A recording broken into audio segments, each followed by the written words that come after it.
Hola, ¿cómo están? Bienvenidos a la clase 9 de la materia Introducción a los estudios de los lenguajes y los discursos.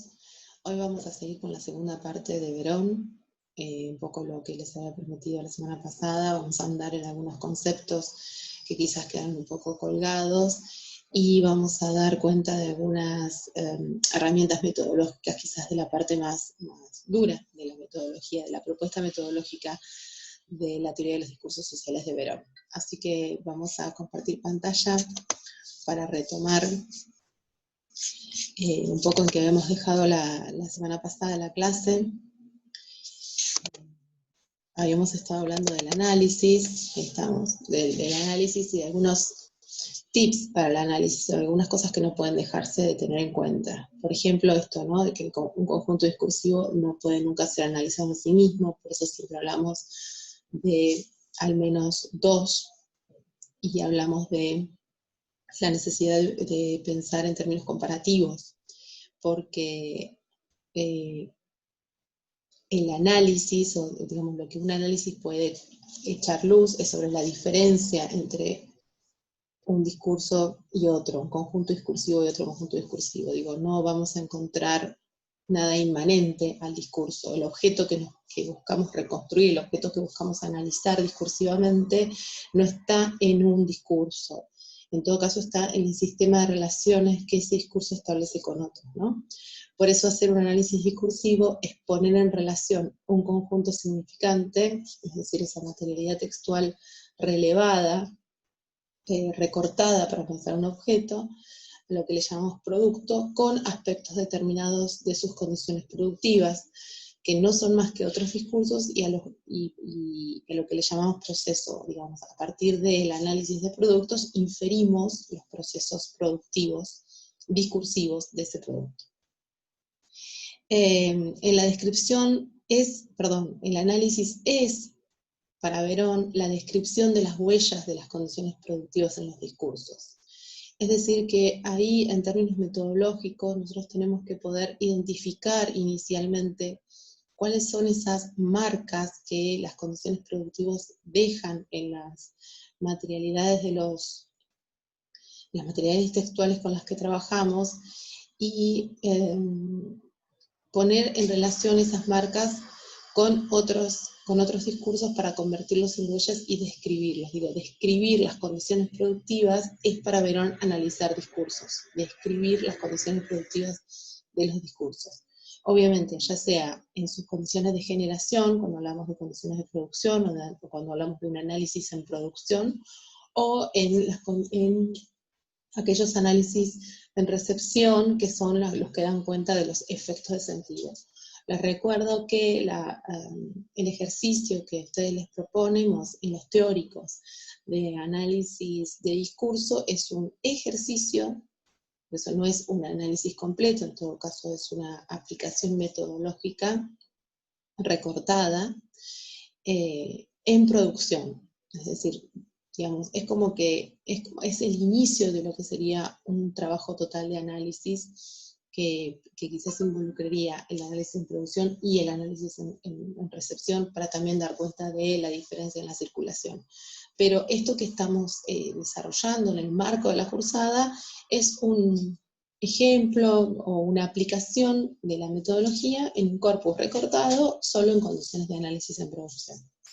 Pero quería volver a retomar la última parte de la clase pasada, cuando recuperábamos la idea de que el análisis de los discursos no es ni interno ni externo. ¿Por qué? Porque quizás es algo complejo para... Ahí está, el análisis de discursos no es externo ni externo. Es quizás algo complejo para entender de entrada, para entender en una lectura inicial. Pero es importante pensar que en la lógica de la propuesta teórica de Verón, el objeto a analizar es un objeto discursivo, y que ese objeto no está dentro de un discurso, no está en los discursos, pero tampoco está fuera de los discursos, en lo que podríamos llamar una realidad social, sino que está en los sistemas de relaciones. Y eso me parece que es central en la mirada que Verón tiene de lo que es el funcionamiento de la semiosis social. Recordemos que la categoría de discurso, la concepción de discurso, como una configuración espaciotemporal, es decir, como una especie de recorte de esa red infinita de semiosis permanente, es lo que le permite a Verón pensar que entonces, si hay discursos como configuraciones espaciotemporales, hay relaciones entre esos discursos. Y que a esa red se la puede analizar en distintos niveles de funcionamiento. Entonces, este es el léxico que maneja Verón y que es importante que nosotros podamos apropiarnos. Que por un lado, los objetos, perdón, estoy yendo, se me fue la placa, ahí volvemos. Que por un lado, los objetos que queremos analizar no son objetos que están fuera de los discursos, pero tampoco están al interior de un discurso, sino que se construyen en las relaciones entre los discursos. Y ese objeto, digo, está entre comillas porque es un discurso objeto. Ese objeto, ya estamos pensando en esas películas que quieren analizar, o en esos noticieros, o en esas tapas de diarios, o en esos portales digitales, digo, esos objetos, que son objetos discursivos, deben pensarse en el marco de los sistemas de relaciones que esos objetos discursos establecen con otros discursos. Y digo, esos sistemas de relaciones son sistemas de relaciones que todo producto significante mantiene, con sus condiciones de generación por una parte y con sus efectos por la otra. Cuando hablamos del sistema de relaciones que el producto significante establece con sus condiciones de generación, estamos hablando de las condiciones de producción, de un análisis en producción. Y cuando hablamos del sistema de relaciones que un producto significante mantiene con sus efectos, estamos hablando de un análisis en recepción. Pero lo importante quizás es desaprender esta idea de que el significado o la significación de un producto significante está en el mismo discurso, es inmanente al mismo discurso. Y hacer ese desplazamiento de pensar que no es inmanente, sino que está en el sistema de relaciones.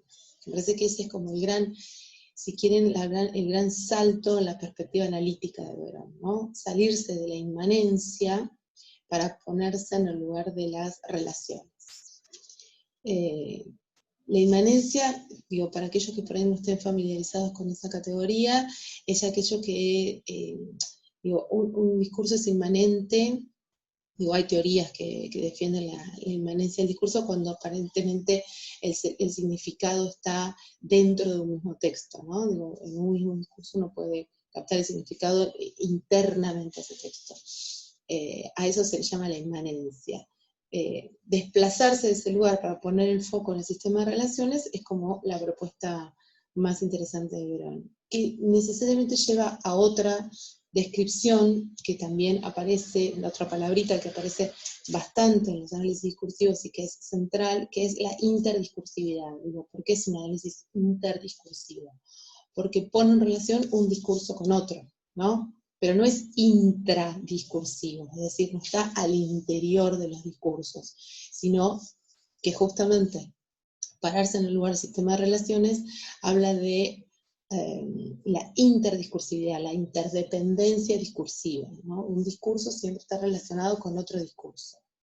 Pero, digo, por otro lado, hay otras teorías que son de análisis intradiscursivo, es decir, que ponen el acento al interior de los discursos. La propuesta de Verón es poner el acento en la relación entre un discurso y otro, por eso es un análisis de interdiscursividad. Las relaciones de los discursos, entonces, decíamos, con sus condiciones de producción, por una parte, y con sus condiciones de reconocimiento, pueden representarse sistemáticamente, es decir, podemos establecer sistemas, podemos establecer regularidades, cosas que se repiten y que pueden ordenarse en estas relaciones de los discursos con sus condiciones de producción. Por eso estamos en condiciones de hablar de gramáticas. que cuando esas reglas se ordenan, estamos pensando ya en un sistema de reglas, en un conjunto de reglas con cierta regularidad que pueden pensarse en términos de gramáticas. Por eso, las reglas de generación se sistematizan en gramáticas de producción, y las reglas de lectura, siempre estamos hablando de discursos, ¿no? Las reglas de generación discursiva se sistematizan en gramáticas de producción, y las reglas de lectura discursiva se sistematizan en gramáticas de reconocimiento.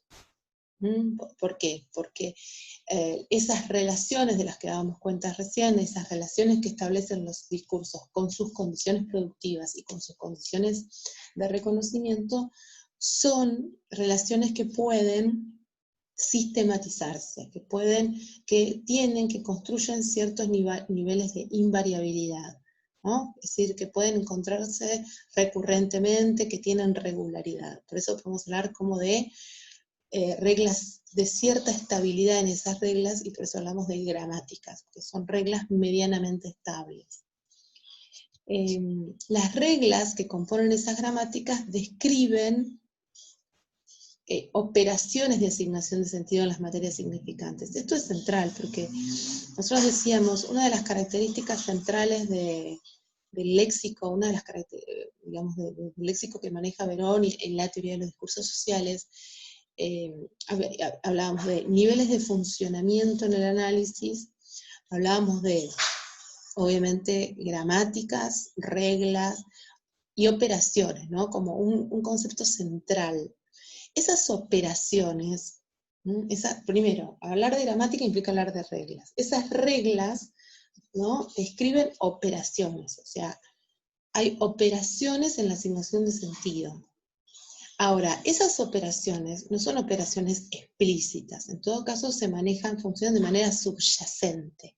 ¿Y cómo se identifican? ¿Cómo se ponen de manifiesto? Cuando estamos hablando de operaciones, no estamos hablando de operaciones mediáticas, ni de lo que ustedes pueden leer o escuchar en los medios masivos cuando se refieren a operaciones de los medios. No, estamos hablando de un nivel de funcionamiento justamente por el cual se le asigna sentido a una materia significante, un paquete textual, como diría Verón al inicio del capítulo 4. Es decir, existe la operación de asignación de sentido. Bien, esa operación funciona de manera subyacente, no explicitada. Ahora, ¿cómo se reconstruye? ¿Cómo es posible dar cuenta de esa operación? Bueno, a partir de dos instancias. Una es la identificación de las marcas presentes en la materialidad significante. Esa identificación se da porque, ¿en qué condiciones puede darse?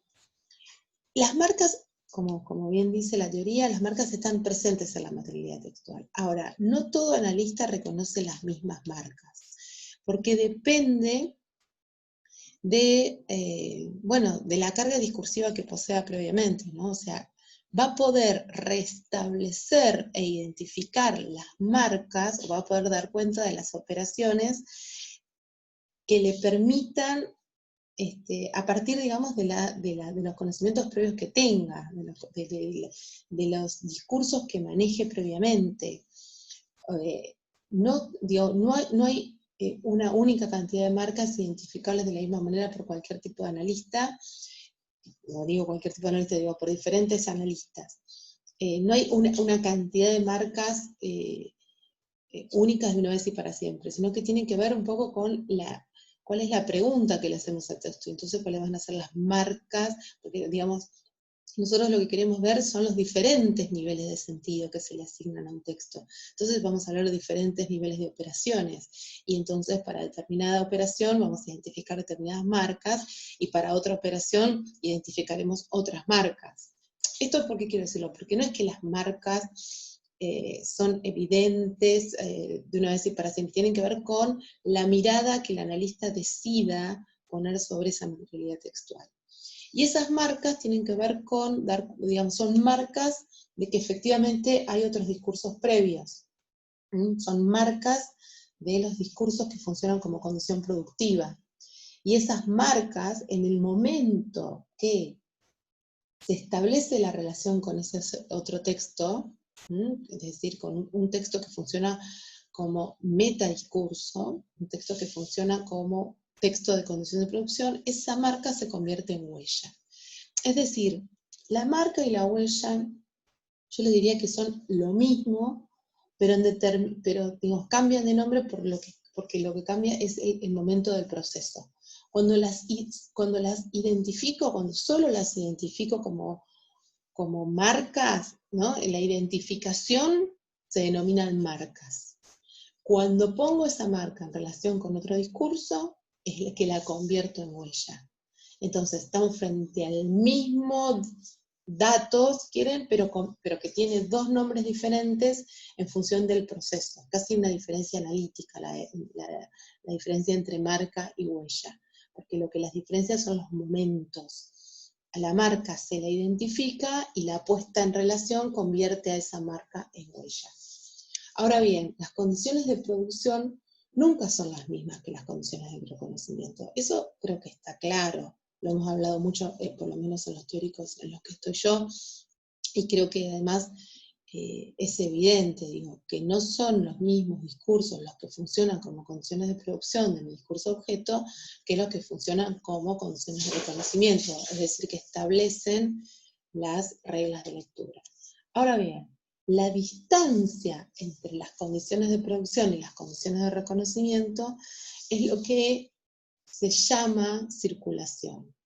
En el análisis, en la puesta en escena del análisis, es difícil hacer visible la circulación, ¿no? Que queríamos esto, la circulación discursiva social. Entonces el modo que se hace visible esa circulación es dando cuenta, explicitando la diferencia entre las condiciones de producción y las condiciones de reconocimiento. Por eso decimos, en un análisis completo daríamos cuenta de las condiciones de producción, de las condiciones de reconocimiento y de la diferencia. Por ende, haríamos visible también la instancia de la circulación. Eso en un trabajo, insisto, completo de análisis discursivo, no en el ejercicio que se les está proponiendo en la instancia de los teóricos, que sería solo una partecita de ese trabajo y que tiene que ver con el inicio, con el reconocimiento, primero con la búsqueda de esos metadiscursos que dan cuenta de ciertas gramáticas de producción, y luego con la identificación de las marcas de esos discursos en sus propios productos. O sea, si ustedes están analizando una película o están analizando una tapa de diario, bueno, identificarán marcas que dan cuenta de que ese producto pertenece a un género determinado, pertenece a un lenguaje determinado, pertenece a un tipo discursivo determinado. Ahora bien, esa identificación es posible porque antes hicieron el relevamiento previo de aquellos discursos que establecen estas gramáticas, ¿no? Las gramáticas de producción de las que hablábamos, ¿no? Han hecho un relevamiento previo de los discursos que establecen cuáles son las gramáticas de producción del audiovisual, las gramáticas de producción del tipo discursivo, las gramáticas de producción del género. Entonces, una vez que tienen relevado ese material y logran identificar cómo esas regularidades y esas gramáticas aparecen en la superficie de sus propios materiales, es que están, digamos, ya trabajando directamente en el análisis, identificando marcas y poniendo en relación esas marcas con los textos que funcionan como metadiscursos para que se conviertan en huellas. Digamos, están ya en proceso avanzado de análisis. A ver, eso es como la parte dura o más dura, ¿no?, de la metodología, el análisis metodológico. ¿Por qué? Porque es el que justamente dice, bueno, ¿qué es lo que el analista debe hacer? ¿No? Debe dar cuenta de las operaciones de significación a partir de la identificación de marcas y su puesta en relación con otros discursos para que se conviertan en huella. Ahora bien, esto supone pensar también que las gramáticas no expresan propiedades en sí, ¿sí?, sino que, de nuevo, expresan o intentan representar relaciones con su sistema productivo. Ven que todo el tiempo Verón, desde un lugar o desde otro, intenta volver sobre esta idea de que lo central a la hora de mirar el mundo de lo discursivo es pensar en las relaciones entre los discursos, y no en la posibilidad de que exista un significado en sí. Digo, así como los discursos no tienen una relación de inmanencia con el objeto discursivo, tampoco las gramáticas son propiedades en sí, sino que de nuevo son relaciones con sus sistemas productivos. Esto implica pensar que si se trata de discursos que tienen relaciones entre sí permanentemente, estamos hablando, digamos, para Verón, la semiosis social es una red significante infinita, donde siempre un discurso va a remitir a otro, que va a remitir a otro, que va a remitir a otro, y que dependerá del recorte que se hace, de la pregunta y del nivel de funcionamiento que se quiera analizar, dependerá entonces si un determinado discurso se convierte en objeto o en condición de producción o en condición de reconocimiento. No es que hay discursos que siempre funcionan como condiciones de producción o que siempre funcionan como condiciones de reconocimiento. Lo que establece las posiciones de los discursos es el recorte que es el analista y, digamos, el recorte del objeto que quiere analizar, y eso ordena de alguna manera, cuando uno se establece cuál es su discurso objeto de análisis, reordena el resto de los discursos para que algunos se organicen como condiciones de producción y otros como condiciones de reconocimiento, y empiecen a dar cuenta de esas regularidades que llamamos gramáticas. Pero es importante que las gramáticas, digamos, que recordemos o que tengamos en cuenta que las gramáticas no expresan propiedades en sí, sino que están hablando de las relaciones con el sistema productivo. Y que esta red infinita de la semiosis social se desenvuelve en el espacio-tiempo de las materias significantes de la sociedad y de la historia. Es decir, tiene un devenir dinámico. Lo importante es que tengamos en cuenta, que recordemos todo el tiempo que se trata de una red infinita, es decir, una red que constantemente produce discursos que se relacionan con otros discursos, que se relacionan con otros discursos, y eso se hace hacia el final de los tiempos, digamos, que es posible detener desde el punto de vista analítico para hacer un recorte espaciotemporal y si se quiere, sacar, congelar, fotografiar un momento de esa red en términos de materia significante, pero eso es un ejercicio analítico en el devenir cotidiano, en el devenir social y en el devenir histórico. Esa red se mueve produciendo discursos hasta el infinito. Y justamente como es una red que de algún modo está clausurada, es decir, no hay manera de salir de ella. Somos seres de discurso, atravesados por discursos y productores de nuevos discursos y analistas de discursos existentes. Y en cada instancia de producción discursiva recurrimos a los discursos existentes de manera más o menos consciente, y obviamente los ponemos en situación de condición de producción. No es que estemos todo el tiempo pensando cuáles son esos discursos, eso es, si se quiere, la mirada analítica, la de poner en escena cuáles son los discursos que funcionan como condición de producción de mi discurso objeto. Pero hacer explícita esa operación es una tarea del analista. Ahora veamos justamente a esta pregunta, si es posible salir de la red.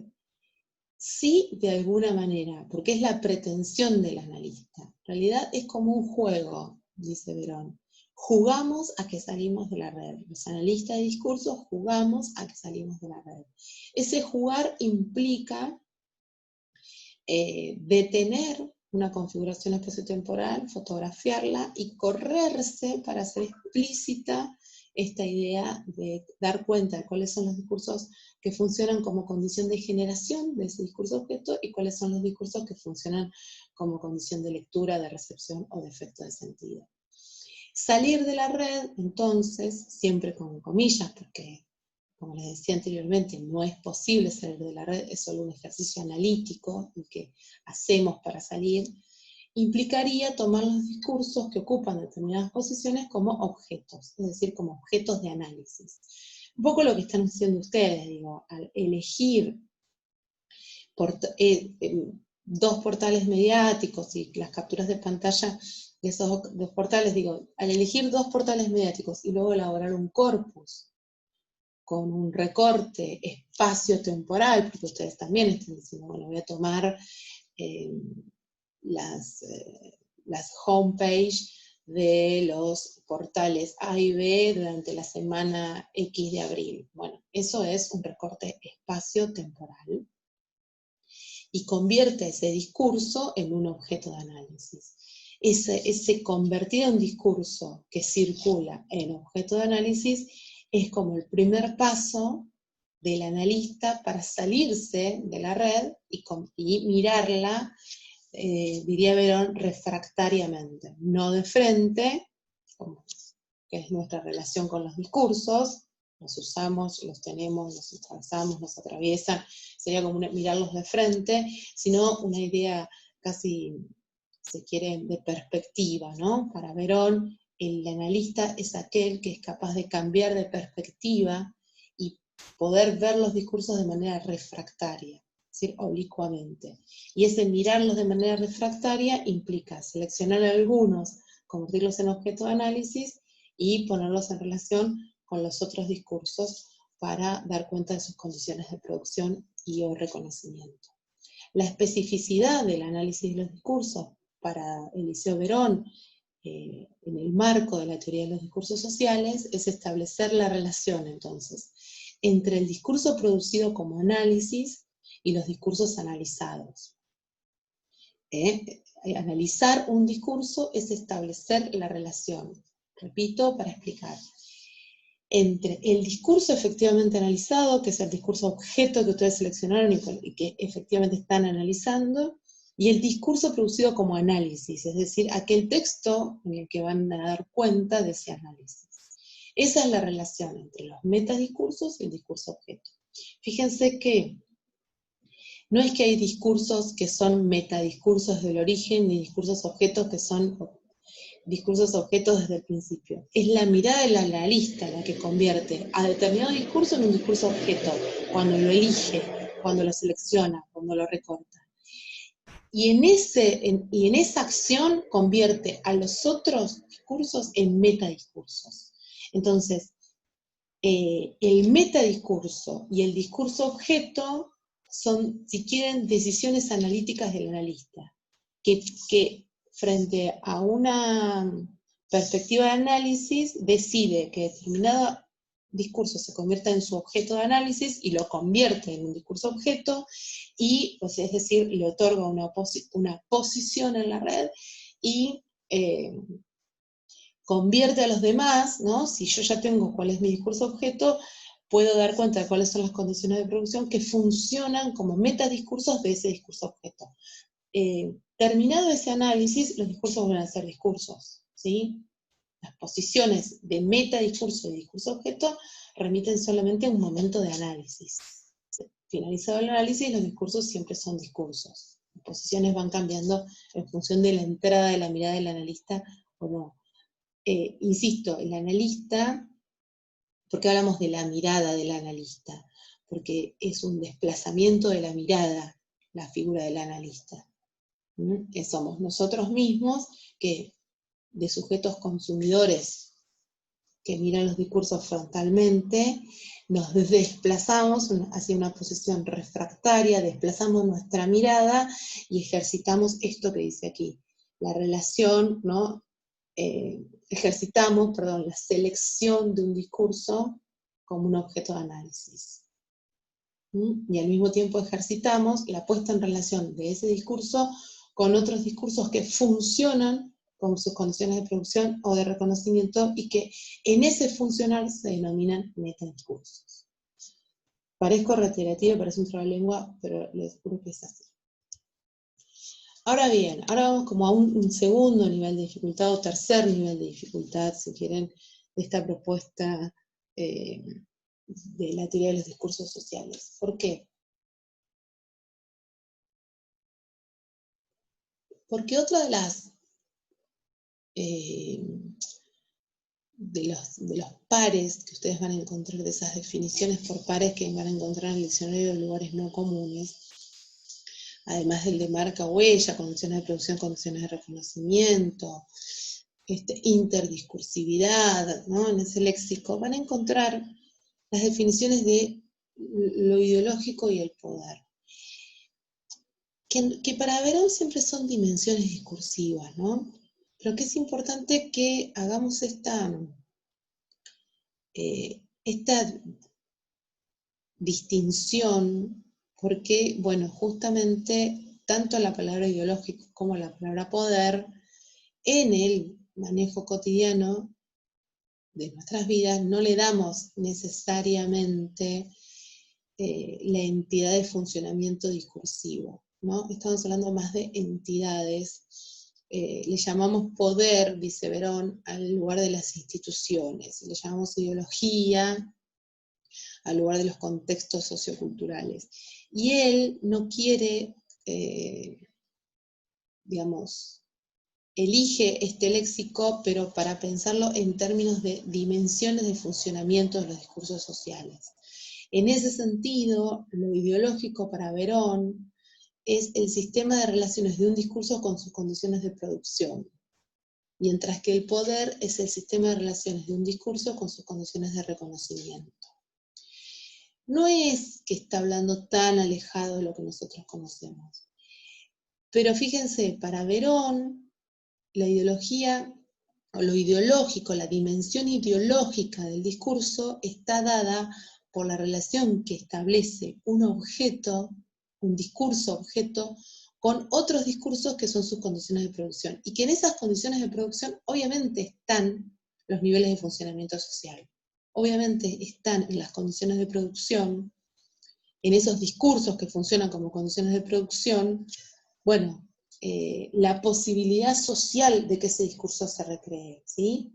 Por eso para Verón esa es la dimensión ideológica del discurso, porque es en el rastreo de los discursos que funcionan como condiciones de producción que nosotros damos cuenta de la dimensión ideológica, ¿sí? Mientras que para Verón el poder se juega en el ámbito del reconocimiento y tiene que ver con los sistemas de relaciones, es decir, con cómo un discurso entra en relación con otros discursos que funcionan como sus condiciones de reconocimiento en un tiempo y en un espacio determinado. Eso también es importante. Las condiciones de reconocimiento del discurso objeto no son siempre las mismas, como tampoco son las mismas las condiciones de generación. Tienen una relación directa, una limitación directa con la época, con la configuración espacio-temporal. De modo que, ¿no? Esto es lo que le pasa por ahí a las vanguardias, digo, para pensar un ejemplo. Un discurso como el de las vanguardias, que se supone que es un discurso que está adelantado a su época, quizás en el momento en que se produce, es un discurso sobre el que hay, digamos, produce efectos de sentido de resistencia, o de negación, o de no reconocimiento. Mientras que con el tiempo pueden cambiar, obviamente en la dinámica discursiva cambian, y empiezan a funcionar otros discursos con condiciones de reconocimiento de ese discurso objeto. Ese es un tema, por ejemplo, con el discurso de las vanguardias. Puede ser también un tema, puede ser un ejemplo, el ejemplo del discurso del terraplanismo, ¿no? Que es un discurso que, digamos, en las relaciones de reconocimiento, en los discursos que funcionan como condiciones de reconocimiento, aparece fuerte un efecto de sentido del descrédito, o de la humorada, o de, bueno, la locura, una cosa, pero que puede ir variando, no solo porque puedan encontrarse más o menos pruebas de la existencia del terraplanismo, o de la idea de que la Tierra es plana y no redonda, sino porque en la dinámica discursiva van cambiando las condiciones de reconocimiento, van cambiando los discursos que funcionan como efecto de sentido. Con lo cual, el poder va cambiando, sería la dimensión de funcionamiento social del poder es lo que va cambiando, y la dimensión del funcionamiento social ideológico es lo que va cambiando. como para Verón son dos dimensiones del funcionamiento de los discursos sociales, es decir, no están por fuera de los discursos sociales, están obviamente ligadas, pegadas, subordinadas a la dinámica que esos discursos asuman, ¿sí? Pero bueno, es importante que tengan en claro que Verón le llama ideológico al sistema de relaciones que un discurso establece con sus condiciones de producción, y le llama poder al sistema de relaciones que un discurso establece con sus condiciones de reconocimiento. Y que estas dimensiones designan gramáticas discursivas, ¿sí? Entonces, tanto lo ideológico como el poder son gramáticas discursivas. Como gramáticas, es decir, son sistemas de reglas, métodos de reglas, ¿sí? Una gramática es un modelo de reglas que caracterizan la producción de una clase de texto. Que funcione como un modelo de reglas no quiere decir que sea el mismo y el único de una vez y para siempre, sino que da cuenta de un modelo de reglas porque hay regularidad en las gramáticas. La ideología no cambia tan rápido, las condiciones de reconocimiento no cambian tan rápido. Es decir, hay regularidades que pueden identificarse, que funcionan como modelos de reglas para la producción y el reconocimiento de una clase de texto. Entonces, una gramática de lo ideológico representará lo que en un tipo de discurso depende de sus relaciones con los mecanismos de base de la sociedad donde fue producido. Esos mecanismos de base también son otros discursos, ¿sí? A ver si puedo correr esto un poquito. Ahí está. Una gramática de lo ideológico representará todo lo que en un tipo de discurso depende de sus relaciones con los mecanismos de base de la sociedad donde fue producido. Pero ahí Verón, cuando lo lean en el capítulo, no es hace la salvedad. Cuando habla de mecanismos de base, no está pensando en la base y en la superestructura marxista, no está pensando en una base material.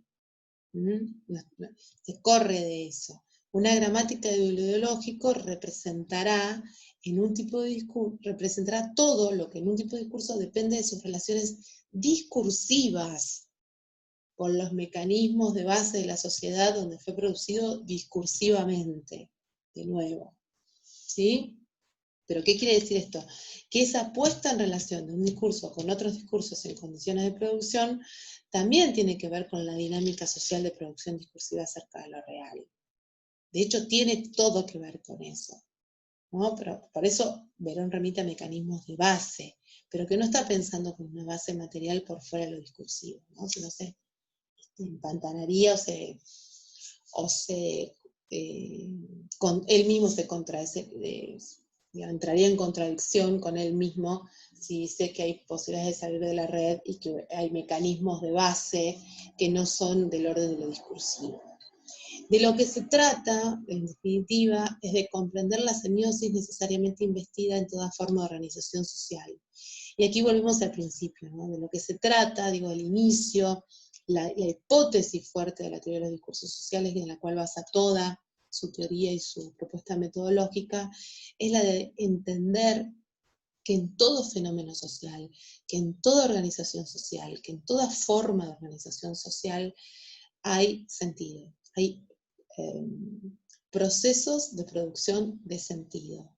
Y que nosotros como analistas del discurso debemos dar cuenta de esos procesos de producción de sentido, debemos dar cuenta de cuáles son los sentidos producidos, y que la manera de entrar, o de, digamos, que metodológicamente el modo de encarar los procesos de producción de sentido es a través de los productos que efectivamente existen, digamos, ¿no? Es a partir de las materialidades textuales, ¿no? Es del orden material de los discursos. Entonces, entramos por los productos para inferir los procesos.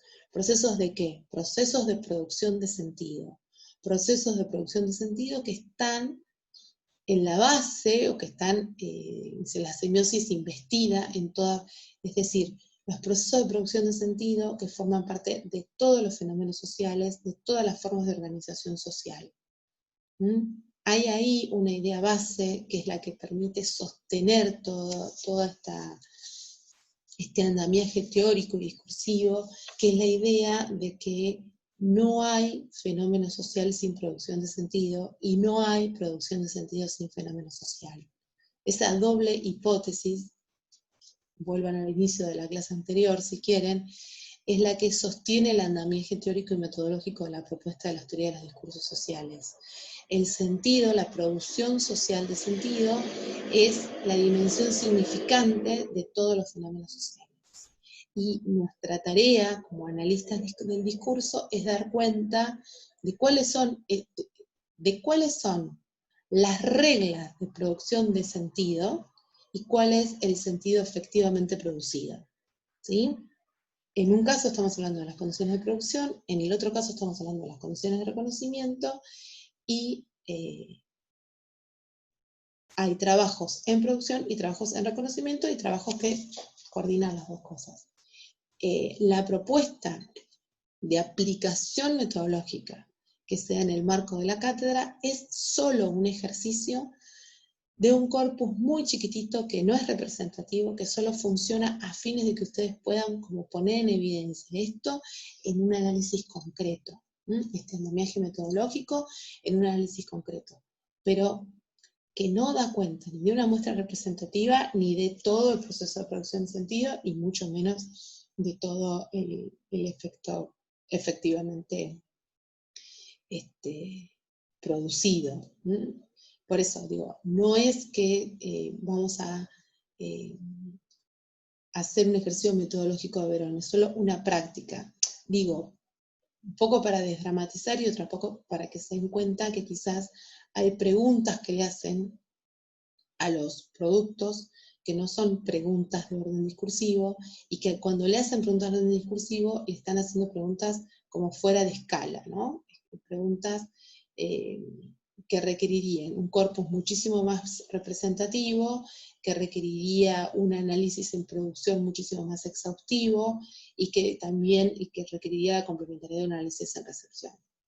Y, digamos, no es la propuesta del trabajo final. Pero recordemos entonces que la semiosis, ¿no? Dice, lo que se trata es de comprender que la semiosis necesariamente investiga en toda forma de organización social. La semiosis forma parte esencial de nuestra vida, en todos los fenómenos sociales, en todas las dinámicas sociales que se ponen en funcionamiento, en tanto y en cuanto a interacción social. Bueno, espero que haya sido claro. Yo sé que